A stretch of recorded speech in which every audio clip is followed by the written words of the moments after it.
మకర రాశి వారికి ఈ రోజు ఏ విధంగా ఉంది? మకర రాశి వారికి నైపుణ్యాలు పెంపొందించుకుంటూ ముందుకు వెడతారు.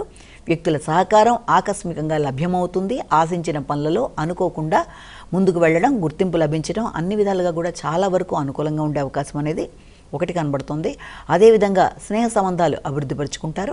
స్నేహ సంబంధాలతో పాటుగా సంఘంలో గుర్తింపు, గౌరవం, నాయకత్వ లక్షణాలు, వ్యక్తుల సహకారం, ఆగిన పనులు ముందుకు వెళ్ళడం, అదేవిధంగా మీ యొక్క తోబుట్టువులు కావచ్చు, దూర ప్రాంతాల్లో ఉండే ఆత్మీయులు కావచ్చు, వారి యొక్క సహకారంతో ముందుకు వెళ్ళడానికి చేసే ప్రయత్నాలు అనుకూలంగా ఉంటాయి.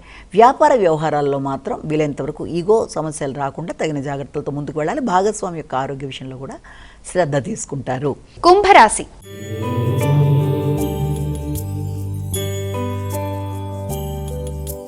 కుంభరాశి వారికి ఈ రోజు ఏ విధంగా ఉంది? కుంభరాశి వారికి ఆర్థిక సంబంధమైన విషయాల కొరకు ఆలోచనలు, ప్రణాళికలు అధికంగా వేయడం జరుగుతుంది.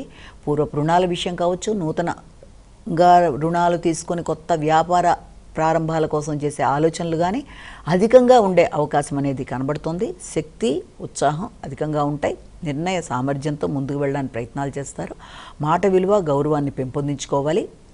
కుటుంబ సభ్యులతో కావచ్చు, ఆర్థిక అంశాల్లో కావచ్చు, తీసుకునే నిర్ణయాలలో తగిన విధంగా స్పందిస్తూ వాగ్దానాలు నిలబెట్టుకోవడానికి ప్రయత్నం చేయాలి. ముఖ్యమైన పనులలో ఆలస్యాలు, ఆటంకాలు ఇబ్బంది కలిగిస్తున్నప్పటికీ కూడా మీ స్వశక్తి మీద నమ్మకంతో మీరు ముందుకు వెళ్ళడానికి ప్రయత్నం చేస్తారు. శక్తి, ఉత్సాహం అనుకూలంగా ఉంటాయి. మీనరాశి.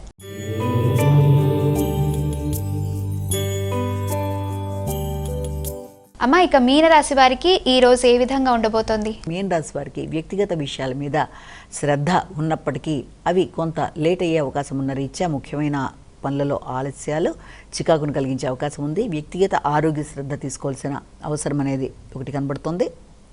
అదేవిధంగా తీసుకునే నిర్ణయాలు మంచివే అయినప్పటికీ కూడా వాటిలో ఏర్పడే ఆలస్యాల వల్ల మీ ముఖ్యులతో కొంత ఘర్షణాత్మకమైన వాతావరణం ఉండొచ్చు. అంటే ఆత్మీయులైన వ్యక్తులతో కలిపి నిర్ణయాలు తీసుకుంటూ ముందుకు వెళ్ళే నేపథ్యంలో చిన్నపాటి అసౌకర్యాల వల్ల ఇబ్బందులు కలిగి తాత్కాలికంగా వాటికి అవరోధాలు ఏర్పడే అవకాశం ఉన్న రీత్యా తగిన విధంగా జాగ్రత్తలు తీసుకుంటూ ముందుకు వెళ్ళాలి.